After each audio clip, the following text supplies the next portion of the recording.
A caminho de uma reunião, ela viu o marido que disse estar em casa, saindo da praia com outra mulher. O coração de Marta Vasconcelos parou de bater no exato instante em que o carro de aplicativo virou a esquina da Avenida Beira-Mar Norte. 11 anos de um casamento que ela acreditava ser, se não perfeito, ao menos sólido, começaram a se desfazer diante de uma única imagem, nítida e cruel, como um caco de vidro pressionado contra a pele. Lá estava ele, Renato, o homem que naquela mesma manhã havia lhe enviado uma mensagem de texto jurando estar acamado por uma virose devastadora, caminhando pela areia com a tranquilidade de quem não deve absolutamente nada a ninguém. Ao seu lado, uma mulher, jovem, com o corpo dourado pelo sol de Florianópolis, o tipo de pessoa que parece ter nascido com o sal nos cabelos e a despreocupação na alma.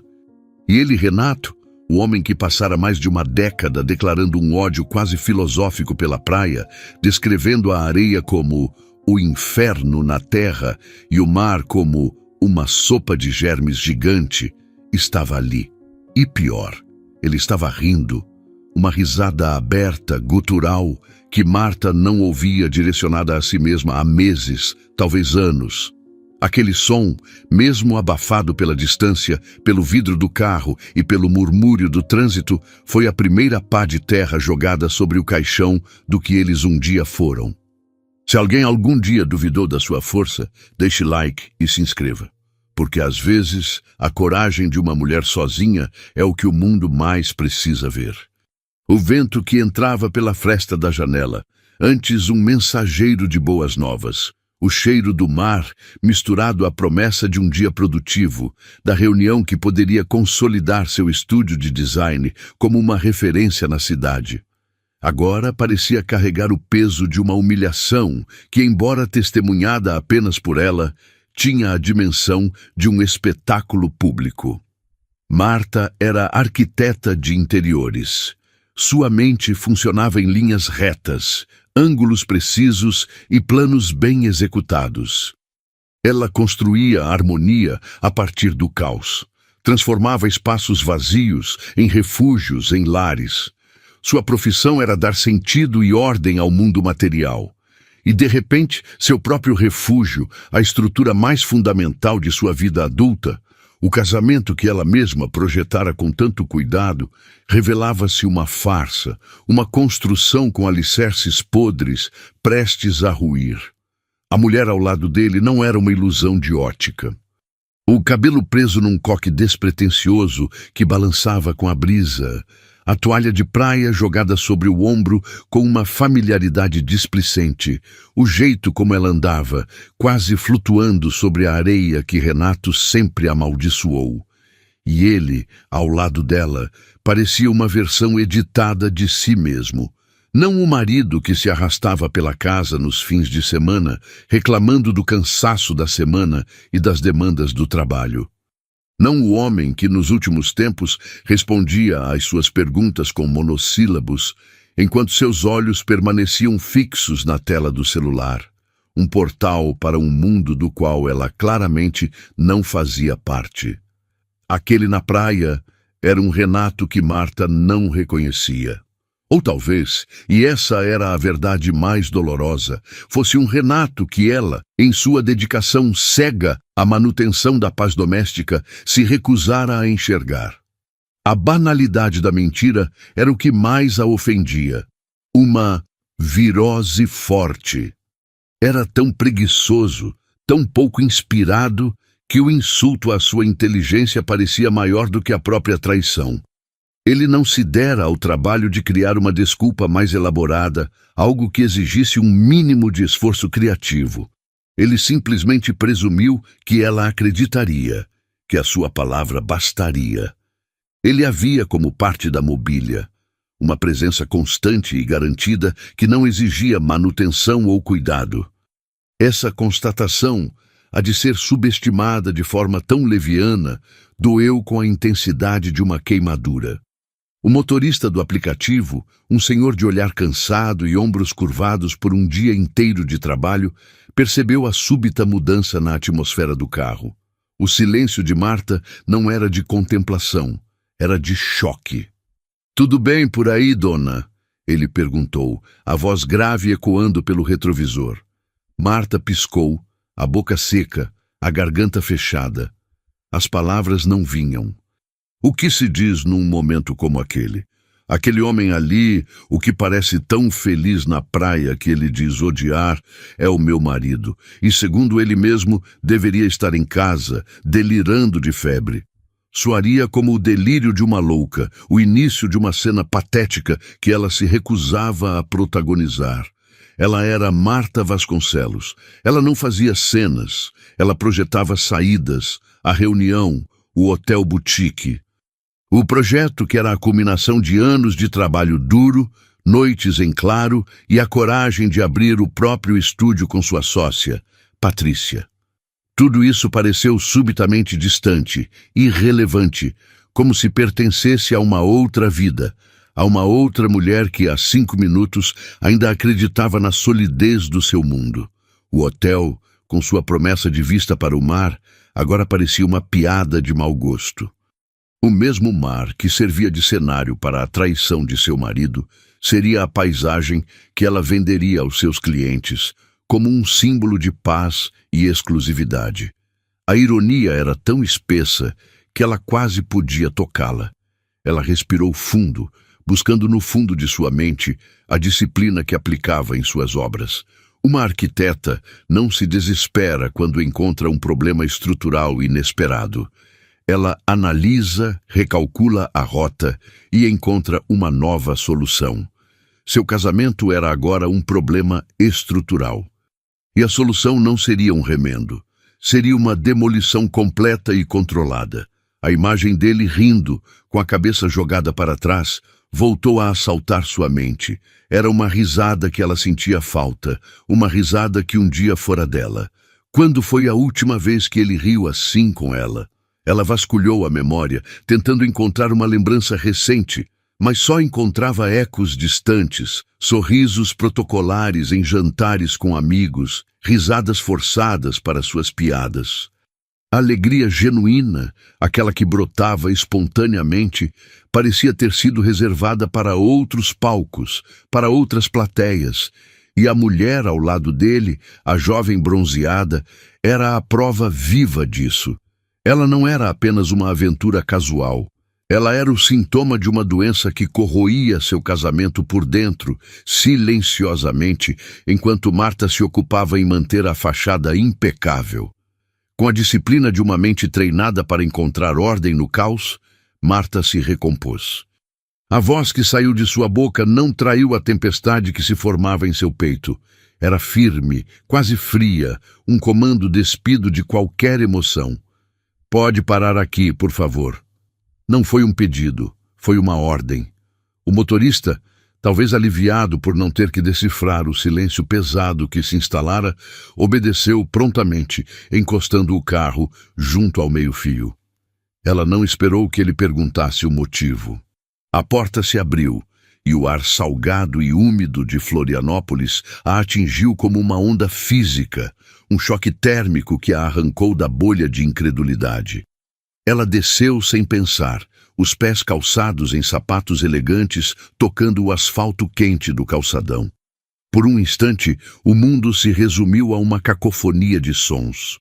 O zumbido distante do trânsito na avenida, as vozes de crianças brincando na areia e, sobrepondo-se a tudo, o rugido constante e hipnótico do mar.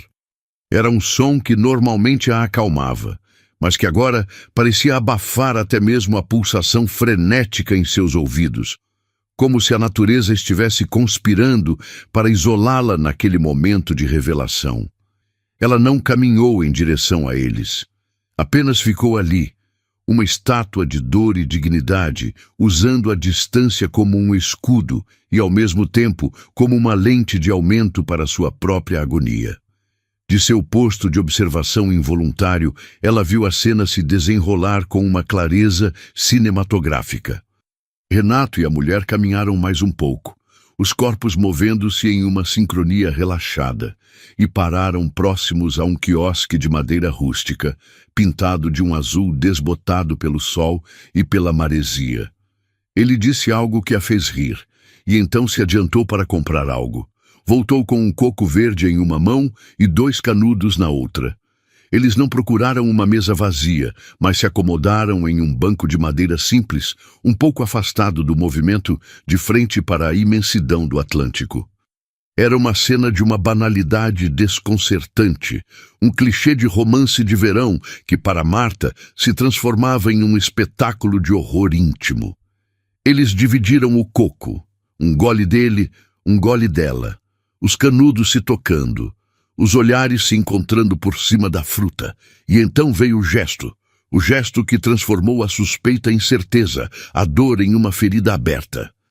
A mão de Renato, a mesma mão que ela segurara no altar, a mesma mão que a ajudara a pintar o primeiro apartamento deles, repousou sobre a coxa bronzeada da mulher. Não foi um toque hesitante ou roubado. Foi um gesto íntimo, natural, carregado de uma familiaridade que não se constrói em uma tarde, mas que se cultiva ao longo de dias, semanas, talvez meses. Era o toque de um homem que se sentia em casa. E a garganta de Marta secou, transformando-se em um deserto de poeira e cinzas. Não houve cena. A mulher que existia dentro de Marta, a que fora criada para ser discreta, elegante e controlada, não permitiu. Não houve gritos rasgando o ar da tarde. Não houve uma corrida desesperada pela areia para confrontar os dois. Ela não lhes daria o drama, não se reduziria ao papel da esposa traída e histérica. Ela ficou apenas parada, observando, sentindo cada detalhe daquela interação envenenar seu sangue. O jeito como ele se inclinava para ouvir o que ela dizia, a forma como o sorriso dela parecia iluminar o rosto dele de uma maneira que Marta não conseguia mais. Cada segundo que passava era uma nova camada de concreto sendo derramada sobre a memória do casamento deles. Ela observou até o momento em que a realidade se tornou tão pesada que o chão sob seus pés pareceu perder a solidez. A avenida, os prédios, o céu azul, tudo começou a ondular, a se desfazer nas bordas, como uma pintura em aquarela atingida por uma gota d'água. A vertigem não era física, era existencial. O mundo que ela conhecia, o mapa pelo qual navegava sua vida, acabara de ser rasgado em pedaços, e ela estava perdida, à deriva em um oceano de traição que, ironicamente, tinha o mar real como pano de fundo. Com um esforço monumental, ela se virou, dando as costas à cena, à sua dor, à nova realidade. Voltou para o carro, o corpo movendo-se com a rigidez de um autômato. O motorista a observou pelo espelho, o rosto vincado de uma preocupação silenciosa, mas ele não disse nada. Homens como ele, que passam a vida ouvindo fragmentos de histórias alheias, aprendem a reconhecer o momento em que o silêncio é a única resposta possível. Marta sentou-se no banco de trás. O cheiro de couro e de ar-condicionado agora parecendo sufocante. Pegou o celular da bolsa, os dedos surpreendentemente firmes. Encontrou o número de sua sócia. A voz de Patrícia soou animada do outro lado da linha. E aí, preparada para fechar o negócio do século? Marta fechou os olhos por um instante. A voz da amiga vinha de um mundo que não existia mais. Patrícia, preciso cancelar. Aconteceu um imprevisto familiar inadiável. A mentira saiu com uma facilidade assustadora, a ironia da frase cortando como uma lâmina fria. Está tudo bem? Com seus pais? A amiga perguntou, a preocupação genuína em sua voz. Está. Depois te explico. Só cancele, por favor. Diga qualquer coisa. Ela desligou antes que Patrícia pudesse fazer mais perguntas. Em seguida, com a mesma voz controlada, dirigiu-se ao motorista. Pode me levar para casa, por favor. O trajeto de volta foi um borrão silencioso. O vento quente que antes era uma carícia de verão, Agora lhe parecia cortante, agressivo, como se cada rajada a chicoteasse com a lembrança do que acabara de ver. Cada esquina, cada rua familiar parecia zombar dela, testemunha de uma vida que se revelara uma ilusão bem arquitetada. Ela não chorou. As lágrimas pareciam congeladas em algum lugar profundo de seu ser, aguardando o momento certo para o degelo. Por enquanto, havia apenas o frio. Um frio intenso, cortante, que se instalara em sua alma e prometia um longo inverno. A porta do apartamento se fechou atrás de Marta com um clique suave, um som que normalmente significava segurança e o fim de um dia de trabalho, mas que agora soava como o selar de uma tumba. Dentro daquele espaço, que era a manifestação física de 11 anos de vida compartilhada, o mundo parecia ter entrado em pausa. O ar estava parado, denso, carregado de uma quietude que não era de paz, mas de presságio. Ela permaneceu imóvel no hall de entrada por um longo momento, o corpo ainda vibrando com o choque da revelação, a bolsa pesando em seu ombro como se carregasse pedras. Seus olhos, treinados para captar cada detalhe de um ambiente, percorreram a sala de estar. Tudo estava exatamente como ela havia deixado pela manhã, uma cápsula do tempo de uma felicidade que agora parecia fraudulenta. O sofá cinza, com a manta de tricô que ela mesma arrumara em uma dobra casual antes de sair, parecia um monumento à sua ingenuidade. Sobre a mesa de centro de madeira e metal, a caneca de café de Renato, vazia, era uma prova silenciosa da mentira da virose forte. Um homem doente não teria tido o ânimo de tomar seu café ali, lendo as notícias antes de fingir que voltava para a cama. O perfume familiar no ar, uma mistura do amadeirado dele com o floral dela, que antes era o cheiro de casa, agora parecia o aroma rançoso de uma farsa. Tudo estava normal, mas absolutamente nada estava igual. Era como olhar para uma fotografia perfeita de sua vida, sabendo que fora do enquadramento, uma realidade terrível se desenrolava. Sem saber por onde começar a desmantelar aquela cenografia de normalidade, Marta sentiu um impulso, uma necessidade quase animal de encontrar uma prova física, algo que pudesse tocar e que confirmasse que ela não havia enlouquecido, que a cena na praia não fora uma alucinação provocada pelo estresse. Seus pés a levaram por instinto na direção do quarto do casal, o coração do lar, o epicentro da intimidade que ela acabara de descobrir ser uma mentira. A luz suave do fim de tarde entrava pela janela, pintando o quarto com tons de laranja e dourado, uma iluminação poética para um cenário de devastação. Ela parou diante do guarda-roupa de portas espelhadas, um móvel que ela mesma projetara para otimizar o espaço e refletir a luz. Por um instante, encarou seu próprio reflexo. Uma mulher pálida, com os olhos maiores do que o normal, a expressão indecifrável. Não se reconheceu. A Marta no espelho parecia mais velha, mais dura, como se tivesse envelhecido uma década na curta viagem de carro da beira-mar até ali. Com um gesto deliberado, ela deslizou a porta do lado dele. O cheiro de suas roupas, uma mistura de amaciante e do perfume dele, a atingiu e, pela primeira vez, o estômago dela se revirou em náusea. Era o cheiro da traição. Seu olhar treinado não vagou sem rumo. Ele foi direto, cirúrgico, buscando o que sabia que não encontraria. As camisas dele estavam penduradas em uma ordem cromática que ela mesma havia organizado.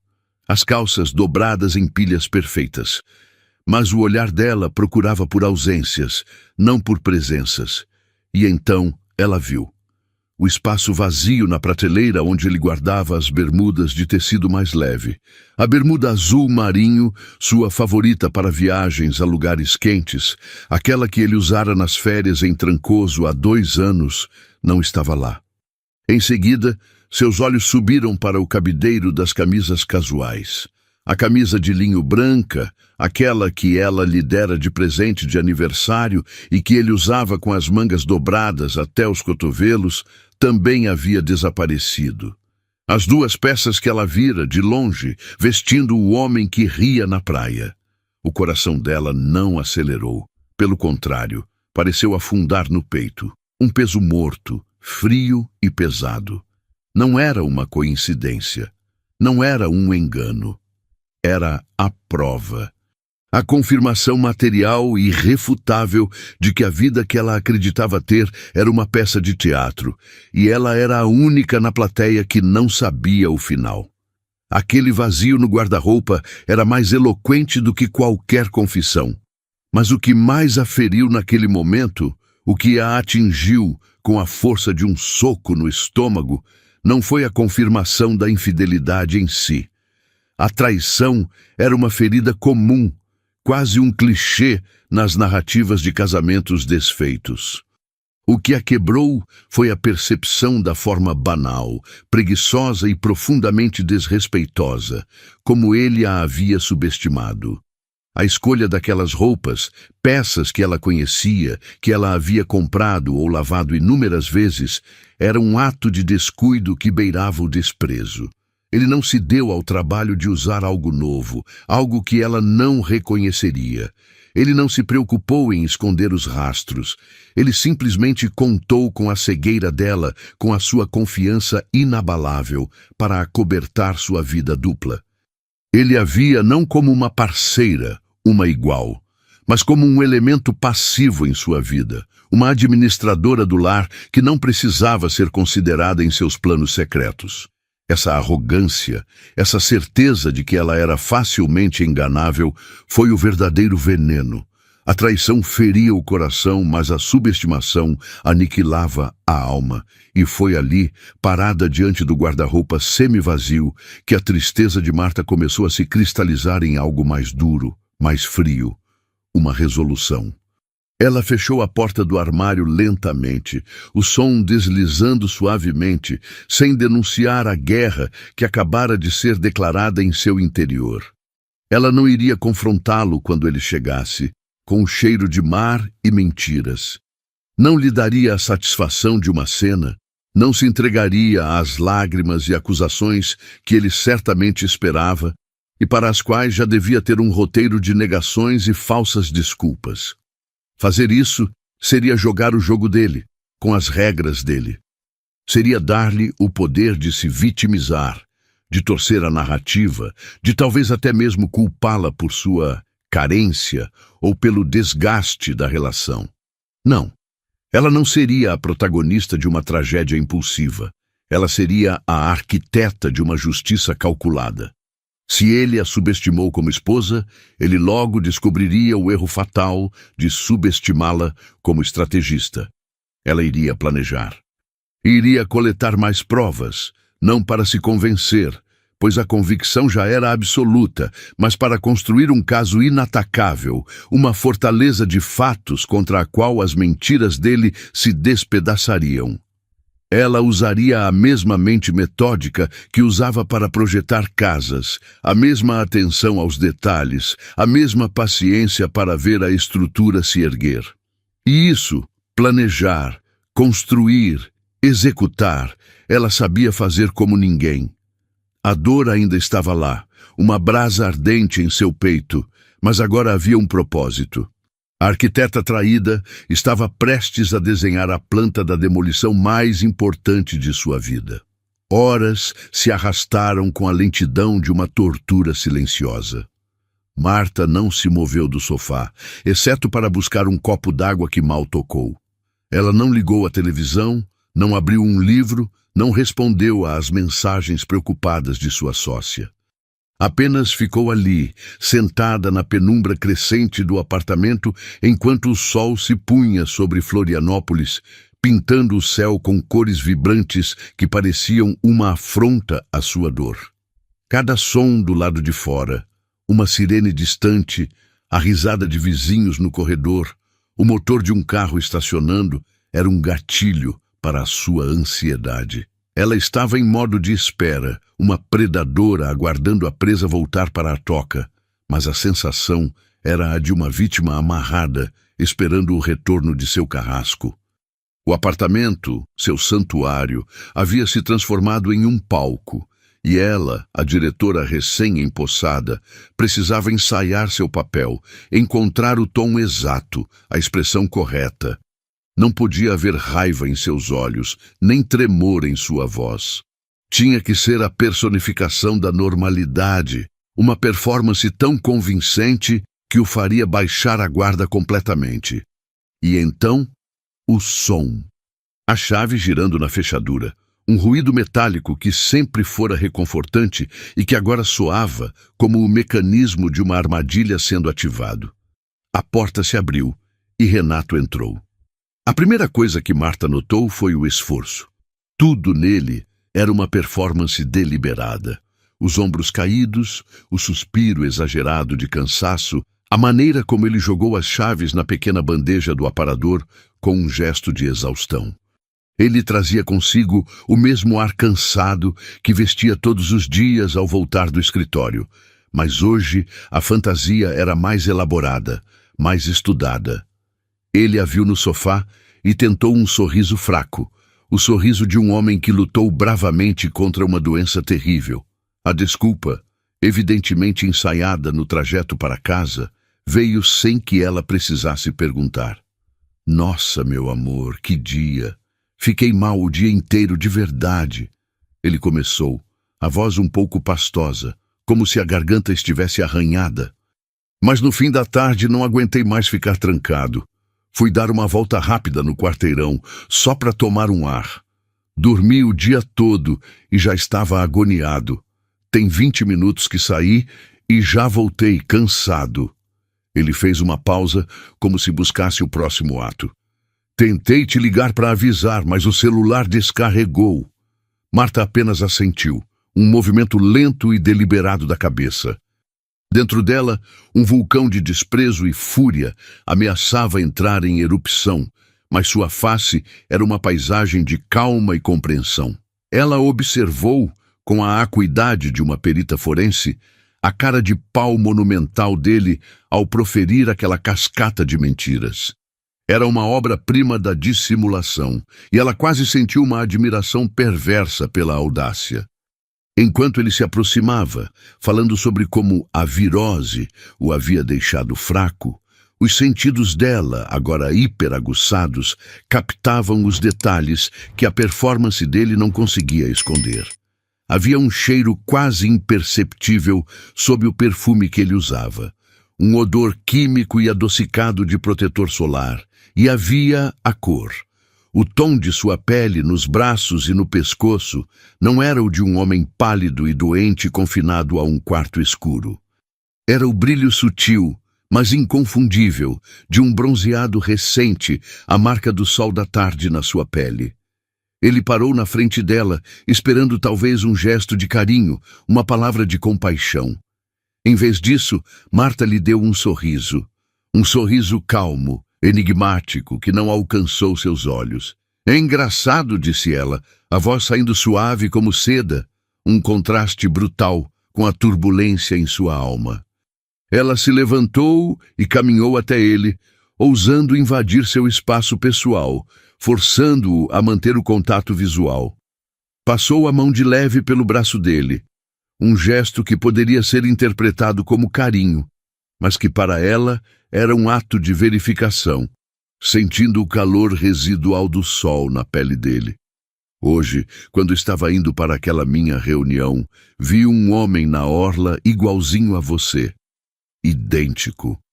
Ela manteve o sorriso, observando a microexpressão de pânico que brilhou nos olhos dele por uma fração de segundo antes de ser suprimida. Até brinquei com um motorista, sabe? Falei, olha, parece meu marido, só que esse aí toma sol. A frase pairou no ar entre eles, uma isca lançada em águas turvas. Ela o estava testando, dando-lhe uma corda, curiosa para ver se ele a usaria para se salvar ou para se enforcar. A reação dele foi imediata e reveladora. Ele riu, mas não foi uma risada genuína. Foi um som agudo, nervoso, que saiu de sua garganta com a pressa de quem tenta abafar um alarme de incêndio. Que coincidência! Ele gaguejou. Devia ser o André, meu primo.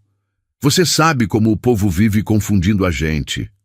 Marta piscou devagar, processando a nova camada da farsa, a audácia de inventar um sósia, um parente, para justificar sua própria imagem. A menção ao primo André foi um erro, um improviso desesperado de um ator ruim. Seu primo? Ela repetiu, a voz ainda perigosamente calma, fingindo uma confusão que não sentia. O André que mora no Canadá? A pergunta foi uma armadilha sutil, um teste à sua capacidade de sustentar a mentira sob pressão. Um homem inocente talvez hesitasse, confuso. Mas Renato, imerso em sua própria fraude, mordeu a isca com a fome de um náufrago. Ele mesmo. Chegou de surpresa, acredita? Veio passar uns dias aqui. E ele confirmou, rápido demais, os olhos desviando dos dela pela primeira vez, buscando no teto as palavras para construir aquela nova realidade. Ele começou a gaguejar, a emendar detalhes sobre férias de última hora, uma mudança de planos repentina, uma necessidade de respirar novos ares. Cada palavra era mais um tijolo no muro de mentiras que ele construía entre eles, sem perceber que Marta já estava do outro lado, observando cada movimento, cada erro de cálculo. E foi naquele exato momento, ouvindo-o gaguejar sobre o primo imaginário que convenientemente aparecera do Canadá para passear na praia de Florianópolis, que algo dentro de Marta se partiu de forma definitiva. A dor da traição, que era uma ferida aberta, deu lugar a uma clareza fria e cortante. A questão não era mais o corpo dele junto a outro corpo, ou os beijos dados a outra boca. A questão era o caráter. Renato não era apenas um homem infiel que cometera um erro. Ele era fundamentalmente desonesto. Ele era cínico. Ele a olhava nos olhos e mentia com a facilidade de quem respira, insultando sua inteligência, desrespeitando a história deles, tratando-a como uma idiota que poderia ser manipulada com a mais esfarrapada das desculpas. A infidelidade era uma quebra de contrato. O cinismo era uma aniquilação de sua própria identidade, uma tentativa de fazê-la duvidar de sua sanidade, de seus próprios olhos, e isso ela não perdoaria. A guerra silenciosa que ela havia declarado horas antes mudou de natureza. Não era mais sobre vingar um coração partido. Era sobre restaurar a sua própria dignidade.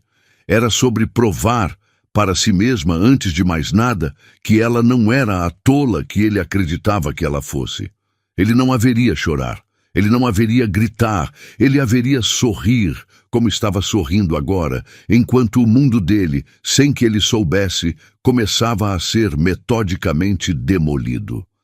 Nos dias que se seguiram àquela noite de mentiras descaradas, Marta Vasconcelos se transformou. Para o mundo exterior, e principalmente para Renato, ela era a mesma de sempre, talvez até um pouco mais atenciosa.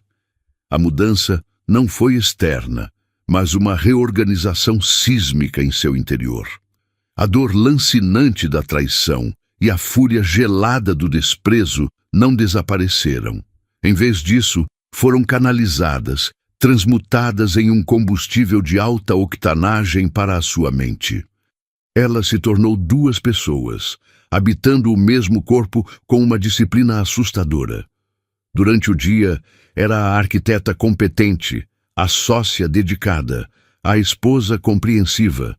Discutia projetos no estúdio com sua habitual precisão, sorria para os clientes e, em casa, ouvia as contínuas reclamações de Renato sobre o trabalho e a vida, acenando com a cabeça no lugar certo, oferecendo palavras de conforto vazias que ele, em sua arrogância, aceitava como genuínas.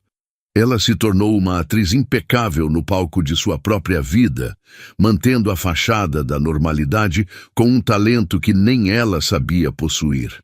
A normalidade era sua camuflagem, seu escudo.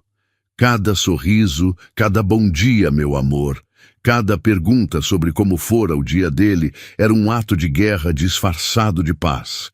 Mas quando a noite caía e Renato, exausto de sua vida dupla, mergulhava no sono pesado dos inocentes ou dos cínicos, a outra Marta despertava. Enquanto a respiração dele se tornava regular e profunda ao seu lado na cama, uma proximidade que agora lhe causava um calafrio de repulsa, ela se levantava em silêncio, como uma sombra. O apartamento, antes um refúgio compartilhado, transformava-se em seu quartel-general. A sala de estar, banhada apenas pela luz fria da tela de seu notebook, era sua sala de guerra. Ali, noite após noite, ela se dedicava a montar o quebra-cabeça da farsa de seu marido. A raiva e a dor que poderiam tê-la consumido foram convertidas em foco absoluto. Ela não era mais uma esposa de coração partido, era uma investigadora, uma estrategista, caçando cada peça de informação, cada fragmento de verdade que ele tentava esconder. Cada noite era uma missão, e cada descoberta um passo a mais na construção do caso que não apenas terminaria seu casamento, mas que a devolveria a si mesma. A primeira e mais crucial aliada nessa guerra silenciosa foi Patrícia.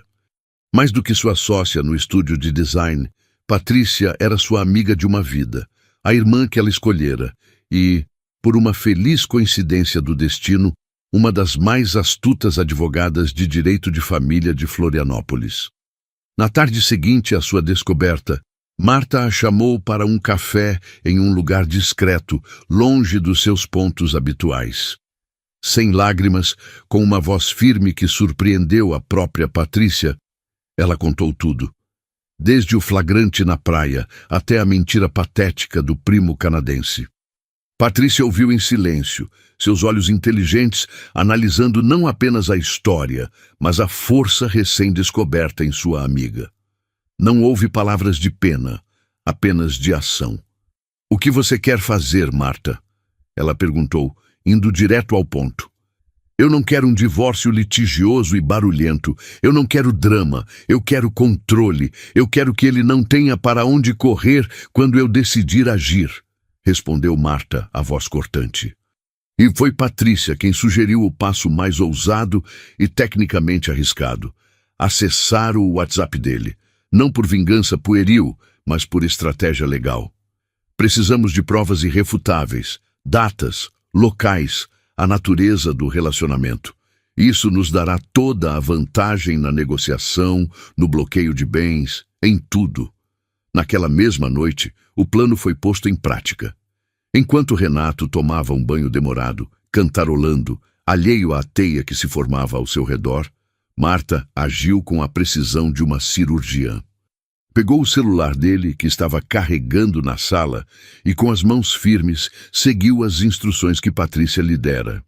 Abriu o WhatsApp web em seu notebook, escaneou o código QR e, em segundos, uma década de intimidade e confiança foi violada em nome de uma verdade necessária. A tela se populou com as conversas dele, e ali, no topo da lista fixada, estava a conversa com um contato salvo como B. O coração de Marta martelou contra as costelas, mas ela não hesitou. Clicou. E o mundo secreto de Renato se abriu diante dela, em letras pretas e brancas, em emojis de coração e em fotos que nunca deveriam ter existido. As mensagens confirmaram tudo e muito mais.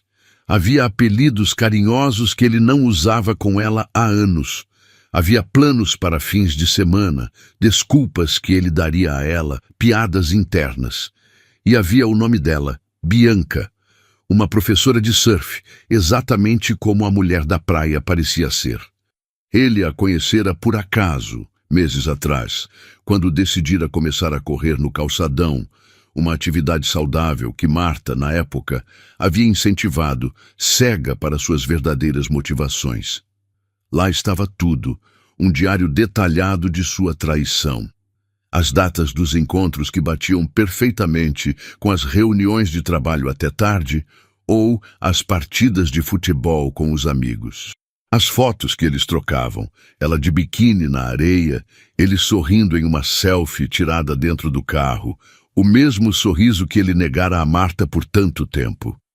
Havia reservas de restaurantes caros, lugares que ele dizia estarem fora de moda quando ela sugeria que fossem. E, por fim, a peça final do quebra-cabeça, a informação que selaria o destino dele. A confirmação do próximo encontro. Um jantar na sexta-feira seguinte, em um restaurante elegante de frente para o mar, para comemorar algo que não estava explícito, mas que Marta podia adivinhar. Ao ler cada mensagem, cada declaração de afeto trocada, Marta não chorou. As lágrimas pareciam ter secado, substituídas por uma clareza ofuscante. A dor estava lá, uma presença física em seu peito, mas não a paralisava. Pelo contrário, a impulsionava. Cada palavra que ela lia era mais uma prova da subestimação dele, mais um tijolo na fortaleza que ela estava construindo. Ela tirou prints de tudo, salvou as imagens, documentou cada detalhe com a meticulosidade de quem prepara a planta baixa de um projeto complexo. O roteiro para o ato final estava montado, completo em todos os seus detalhes sórdidos. E ela, a esposa enganada, a mulher subestimada, não seria mais a espectadora. Ela seria a diretora. E a cena final seria inesquecível. A semana que antecedeu a sexta-feira marcada foi a mais longa e, paradoxalmente, a mais rápida da vida de Marta. Cada dia era uma performance de 24 horas. Ela se movia pela casa e pelo estúdio com uma calma que beirava o sobrenatural, uma serenidade que desconcertava até mesmo Patrícia, sua cúmplice. Renato, por sua vez, flutuava em uma nuvem de arrogância e alívio. Acreditando ter contornado a desconfiança da esposa com a mentira esfarrapada do primo, ele relaxou. Tornou-se mais falante, quase jovial. Um homem aliviado por ter, em sua visão, conseguido o melhor de dois mundos. Ele não percebia que a calma de Marta não era aceitação, mas a quietude do olho de um furacão, o silêncio que precede o colapso de uma estrutura. Na noite de sexta-feira, o ato final começou a se desenrolar com uma precisão coreografada. Renato apareceu na sala, impecavelmente vestido, o perfume caro pairando no ar. Ele a encontrou na mesa de jantar, que ela cobrira com as plantas de um projeto, uma encenação perfeita de dedicação profissional. Ele se aproximou, o sorriso de um conspirador no rosto. "Meu amor, hoje o jantar é com o André", ele anunciou, a voz cheia de uma falsa intimidade. "E não te chamei porque, bem, estamos planejando algo especial, uma surpresa para você. Então, hoje é noite dos rapazes." A menção à surpresa foi o toque final de seu cinismo, uma tentativa de pintá-la como a beneficiária final de sua própria traição. Marta ergueu os olhos das plantas, o rosto uma máscara de compreensão e leve desapontamento. "Ah, que pena! Mas tudo bem, eu realmente preciso adiantar esse trabalho. A entrega é apertada." Ela se levantou, ajeitou a gola da camisa dele, um gesto de esposa devotada que fez o estômago dela se revirar. "Divirta-se então e mande um abraço para o seu primo." Ela o beijou no rosto, um toque frio e rápido, e sentiu o corpo dele relaxar completamente, convencido de sua vitória. "Diz para ele que o Canadá deve estar com saudades", ela acrescentou com um sorriso doce. Ele riu, uma risada genuína de quem se sente o homem mais esperto do mundo. "Pode deixar, eu digo." Ele pegou as chaves do carro e saiu, assobiando baixo, um homem a caminho de sua celebração, sem saber que caminhava, na verdade, para sua execução. No instante em que a porta se fechou, a máscara de Marta caiu. A expressão serena deu lugar a uma determinação gélida. Ela não se apressou. Dobrou as plantas com cuidado, guardou suas canetas e desligou o notebook. Cada gesto era metódico, deliberado, como um ritual de passagem. Subiu ao quarto, trocou a roupa de trabalho por um vestido preto simples e elegante e sapatos de salto que lhe davam postura e autoridade. Não era uma roupa de vingança, mas de negócios. O negócio de retomar a própria vida. Ao se olhar no espelho, a mulher que a encarou de volta era a mesma do dia da descoberta. Mas seus olhos continham uma nova luz, uma chama fria de propósito. Ela pegou sua bolsa, onde um envelope branco e pesado a aguardava. Dentro dele, o trabalho meticuloso de Patrícia, os papéis do pedido de divórcio, já protocolados, e a notificação judicial do bloqueio de todas as contas conjuntas e investimentos, uma medida cautelar obtida com base nas provas irrefutáveis que haviam coletado. Era uma bomba-relógio de papel e tinta. Ela desceu, pegou as chaves de seu próprio carro e saiu para a noite. O ar de Florianópolis estava morno, e a brisa do mar, que antes a cortara, agora parecia soprar a seu favor, empurrando-a em direção ao seu destino. O restaurante era um dos mais sofisticados da ilha, com um deck de madeira que se estendia sobre a areia, oferecendo uma vista panorâmica do mar noturno.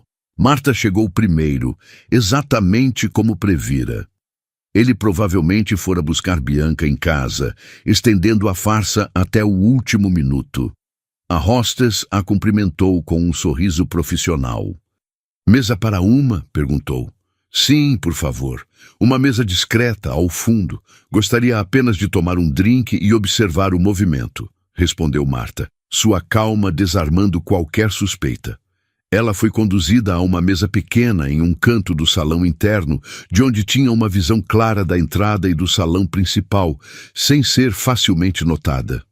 Pediu uma taça de vinho branco, sentindo o cristal gelado em seus dedos.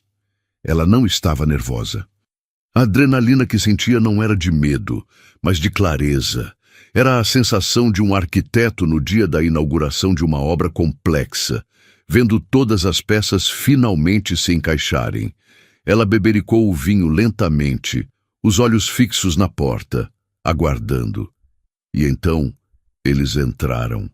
A visão foi exatamente como ela imaginara, e ainda assim, um soco silencioso em seu peito. Eles estavam de mãos dadas. Renato, impecável no mesmo terno que ela o ajudara a escolher meses antes. Bianca, radiante em um vestido florido, o cabelo solto caindo sobre os ombros bronzeados, o rosto iluminado por um sorriso de pura felicidade. Eles eram a imagem perfeita de um casal apaixonado, e por um instante fugaz, Marta sentiu uma pontada da antiga dor, a dor da substituição. Mas a sensação foi rapidamente engolida pela onda de resolução fria que a dominava. Eles não a viram. O Métrios cumprimentou com deferência e os guiou para uma das melhores mesas do deck, bem na beirada, com a lua se refletindo nas ondas suaves logo abaixo. Marta observou a cena se desenrolar como se assistisse a um filme.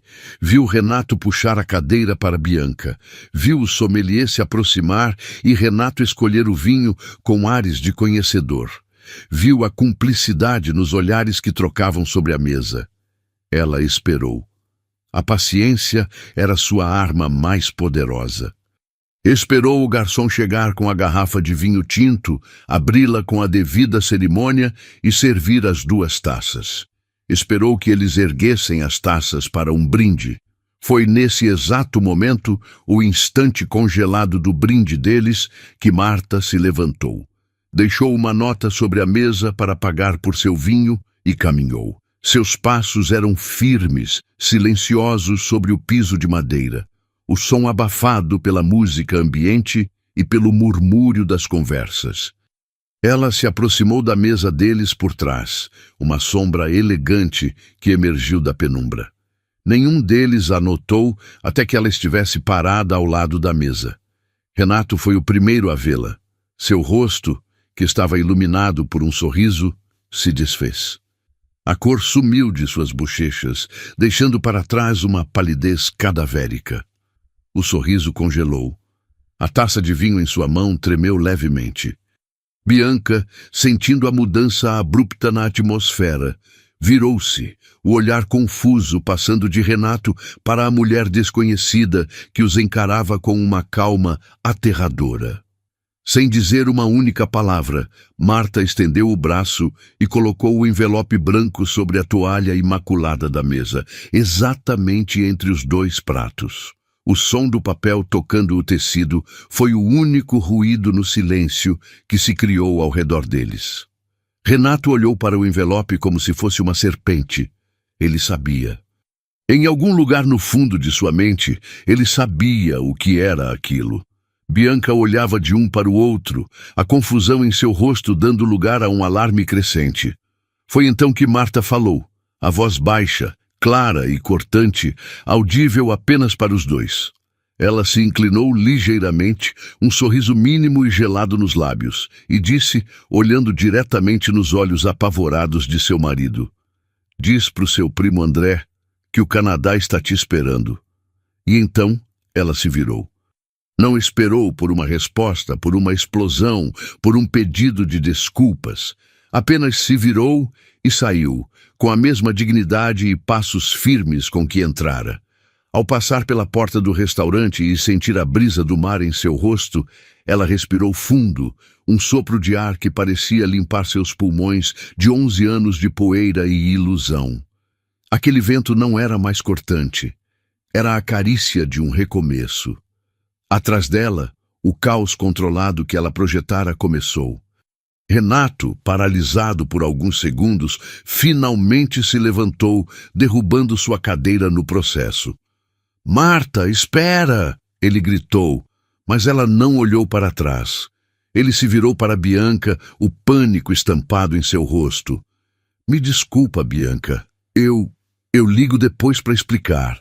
Ele gaguejou antes de sair correndo atrás de Marta, deixando Bianca sozinha na mesa, com o envelope branco e o olhar chocado de todos os outros clientes sobre ela. Bianca, no entanto, não era ingênua. A cena, a mulher, a frase sobre o Canadá. As peças se encaixaram com uma clareza brutal. Ela não era a namorada, era a outra. A humilhação a atingiu com força. Com um gesto rápido, ela pegou o celular, encontrou o contato de Renato e o bloqueou. Imediatamente, ela não queria explicações, não queria mais vê-lo. Levantou-se, a cabeça erguida, e saiu do restaurante, deixando para trás o jantar, o vinho e o homem que se revelara uma fraude. Marta já estava em seu carro quando viu Renato correndo desesperado pelo estacionamento. Ela ligou o motor e, enquanto ele batia no vidro, a boca se movendo em súplicas inaudíveis, ela pegou seu celular e bloqueou o número dele. Bloqueou no WhatsApp, no Instagram, em todas as plataformas. Não queria ouvir suas desculpas, suas mentiras, sua voz. Ela acelerou e o deixou para trás. Uma figura patética sob a luz amarela do estacionamento. Ela não foi para casa. Dirigiu diretamente para o apartamento de Patrícia. Ao cruzar a porta e ver o rosto preocupado da amiga, a armadura de Marta finalmente cedeu. Ali, em segurança, ela desmoronou. Chorou por horas, não pelo homem que perdera, mas pela vida que achava que tinha, pela confiança quebrada, pela dor de ter sido tão profundamente enganada. Era um choro de luto, mas também de limpeza. Renato, depois de tentar ligar dezenas de vezes e encontrar apenas o silêncio de um número bloqueado, dirigiu para o apartamento deles, a única casa que conhecia. A chave, no entanto, não girou na fechadura. Ele tentou de novo e de novo, com uma força crescente, até perceber a verdade. A fechadura havia sido trocada. Marta, com a ajuda de Patrícia, planejara até mesmo isso. Derrotado, humilhado e sem ter para onde ir, ele fez a única coisa que lhe restava. Dirigiu para a casa de sua mãe, nos subúrbios. Entrou na casa onde crescera, um homem de quase 40 anos parecendo um adolescente perdido. Sua mãe o encontrou na cozinha, pálido e desgrenhado. "O que aconteceu, meu filho?" ela perguntou, a voz cheia de alarme. Renato desabou em uma cadeira, a cabeça entre as mãos, o corpo tremendo em soluços secos. E finalmente proferiu a verdade, não para ela, mas para si mesmo. Mãe, ele disse, a voz quebrada, eu fiz a maior burrice do mundo. Eu perdi tudo. E agora eu estou completamente perdido. Naquela mesma noite, a muitos quilômetros dali, Marta dormiu. Pela primeira vez em anos, ela dormiu sozinha em uma cama. E pela primeira vez em meses, ela dormiu em paz. Não porque o casamento havia acabado, mas porque finalmente a ilusão havia terminado. E no silêncio de seu sono tranquilo, residia a mais poderosa das vitórias. E aí, o que você achou? Em uma escala de 0 a 10, qual nota você daria para ela? Deixe seus comentários dizendo de qual cidade você está assistindo e inscreva-se para acompanhar nossas próximas histórias. Muito obrigado pela companhia e até a próxima.